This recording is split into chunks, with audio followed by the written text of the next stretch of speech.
Posso ir para a terceira questão? Estou ouvindo aí vocês responderem. Sim, sim, sim. Então vamos nós. Terceira questão do nosso material, tá certo? Pessoal, mais uma vez aí, Enem 2010, questão 3 do nosso material. Acompanha aí a leitura do enunciado.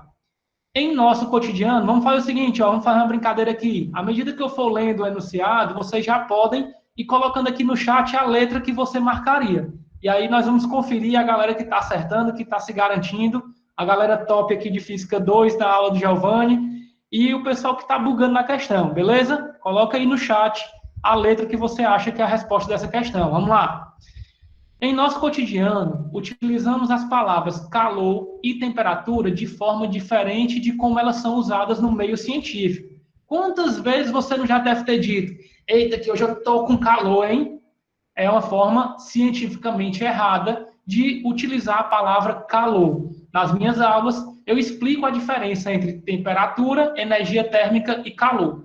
Temperatura é a medida, é uma grandeza física que mede o grau de agitação das moléculas. Todo o corpo é formado por moléculas e elas estão constantemente agitadas. Quem mede o grau dessa agitação, o quão agitadas as moléculas estão, é a temperatura. Quanto mais alta a temperatura do corpo, significa dizer que suas moléculas estão muito agitadas. Quanto menor a temperatura desse corpo, significa dizer que elas estão menos agitadas. Essa agitação faz com que o corpo libere uma energia molecular, molécula a molécula, denominada de energia cinética.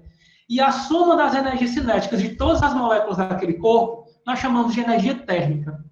Quando o corpo, de alguma forma, consegue transferir essa energia para outro corpo, para outro ambiente, ou para outra região deste mesmo corpo, essa transferência de energia é o que nós chamamos de calor. Beleza? Então, essa é a diferença. Ela é bem sutil, às vezes confunde, mas essa é a diferença entre temperatura, energia térmica e calor. Na linguagem corrente, calor é identificado como algo quente. E temperatura mede a quantidade de calor de um corpo. Está errado, fisicamente está errado. Esses significados, no entanto, não conseguem explicar diversas situações que podem ser verificadas na prática. Do ponto de vista científico, que situação prática mostra a limitação dos conceitos corriqueiros de calor e temperatura? Vamos ler aqui as alternativas. A.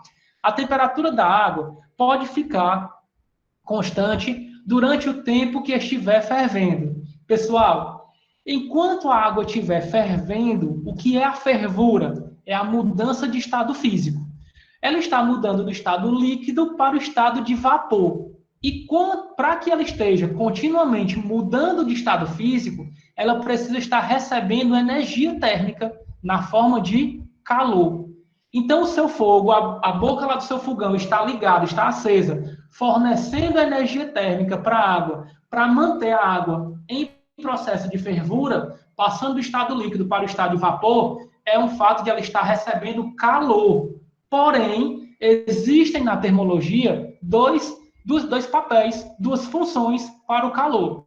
Ele pode estar mudando a temperatura do corpo, para esse nós denominamos de calor sensível. Ele é calculado pela massa do corpo, vezes o calor específico, vezes a variação de sua temperatura, tá? E o outro processo, o outro papel que o calor tem para um corpo é a mudança de estado físico. Este calor é chamado de calor latente, calculado pela massa do corpo vezes a constante, denominada de calor latente do corpo. Veja que no calor latente nós não temos a variação da temperatura. Então, enquanto a água estiver fervendo, nós vamos ter constante a temperatura. Ela vai estar recebendo calor, porém, a uma temperatura constante, porque esse calor está sendo responsável pela mudança de estado físico, ok? A alternativa correta é a alternativa A. A temperatura da água pode ficar constante durante o tempo que estiver fervendo, ok? Para desbugar aí a galera que respondeu a alternativa C, vamos ver aqui as outras alternativas e mostrar o porquê que cada uma delas está errada. B. Mamãe coloca a mão na água da banheira do bebê para verificar a temperatura da água. Veja que a temperatura, para ser verificada, ela precisa utilizar um instrumento de medida, ela precisa utilizar um termômetro. Se ela utilizar a sua mão, a única coisa que ela vai medir é a sensação térmica que a água está passando para ela. Veja que se ela tiver com a sensação de frio, se ela estiver num ambiente frio, mesmo que a água não esteja com a temperatura elevada, esteja na temperatura normal, digamos assim, ao colocar a sua mão dentro da água, ela vai ter a sensação de água quente. Já se ela estiver num local muito quente, como aqui a nossa Souza, e colocar a mão na água, na temperatura ambiente, ela vai ter a sensação de a água estar gelada. Então, o que ela consegue com o seu tato não é medir a temperatura, mas sim a sensação térmica. E é isso que faz a alternativa B estar errada. Vamos para a alternativa C.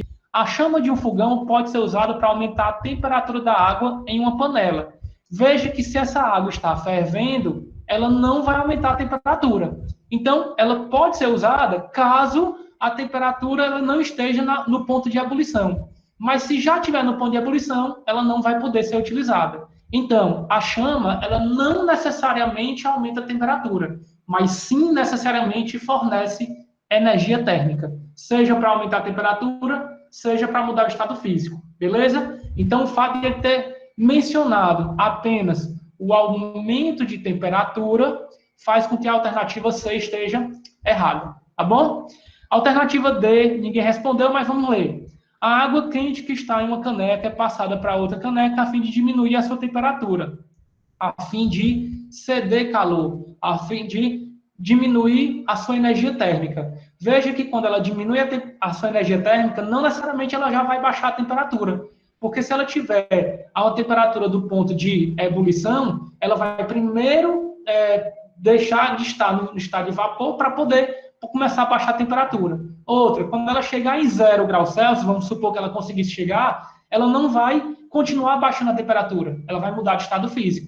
Então, não necessariamente vai mudar a temperatura. O que nós temos que lembrar é que os processos de transporte de calor não necessariamente mudam a temperatura. Eles podem também mudar o estado físico. Por isso que a D está errada. Um forno pode fornecer calor para uma vasilha de água em seu interior com menor temperatura do que a dele. Então, nós vamos ter aí, um forno ele vai ter com menor temperatura, não, com menor energia térmica, tá certo? Então, é sempre a energia térmica que vai estar referente aí à resposta. Beleza? Então, a alternativa correta é a alternativa A.